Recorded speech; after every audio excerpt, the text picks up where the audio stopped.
شكرا لك خالد كروي على هذه الجولة الاقتصادية المغربية. الآن مع أخبار الرياضة برفقة هادي العجمي. هادي أهلا بك. اليوم نتحدث عن التنس ومعك ضيف في الاستوديو. نعم، معي ضيف في الاستوديو السيد يوسف ميلاد، المدير الفني الوطني للجامعة التونسية للتنس، وأيضا قائد الفريق التونسي لكأس ديفيس. أهلا بك وشكرا على قبول الدعوة. شكرا. سنتحدث بما أن هناك رولان جاروس والدنيا تتابع على انكثب هذه الدورة، دورة رولان جاروس، متابعي التنس وأيضا خالد كراوي، فإن هذه الجميع أيضا دائما ما نتساءل عن المشاركة العربية والمشاركة التونسية. غالبا ما تكون حاضرة في دورة رولان جاروس. هناك مشاركة أنس جابر، وأيضا مشاركة الجزيري الذي كان حاضرا هذا العام، لكن توقف المشوار عند الدور الأول. هي الحقيقة توا تونس مشاركة في الدورات الجراند سلام منذ مدة عن طريق اللعبة أنس جابر وملك الجزيري، وسبق لهم إنهم لعبوا في الدورات هذه منذ سنوات، وكان لأنس جابر إنها توجد في بطولة الأواسط الوسطيات لدورة رولان جاروس، والحين حتى الشباب كذلك يشارك في الدورات هذه للأواسط على غرار اللاعب التونسي عزيز دوغاز اللي باش يكون حاضر إن شاء الله في الأسبوع القادم.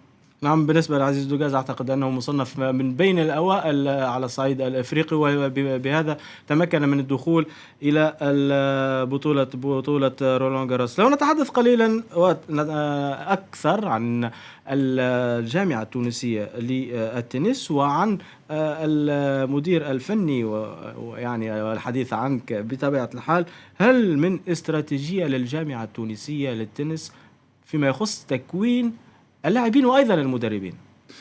هو بالنسبة للجامعة التونسية للتنس اللي ينقصنا أكثر هو تنظيم الدورات الدولية حتى يحتك لاعبين شبان، يعني بلاعبين ذو مستوى عالمي وذو مستوى أوروبي.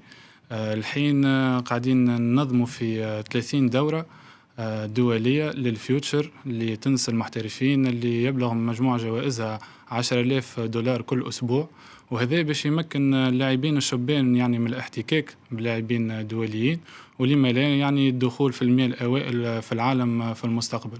نعم، رياضة التنس يعني من بين الرياضات التي تكلف يعني أموال كبرى، يمكن أن نقول كبرى. ماذا ترصد الجامعة التونسية لتكوين اللاعبين؟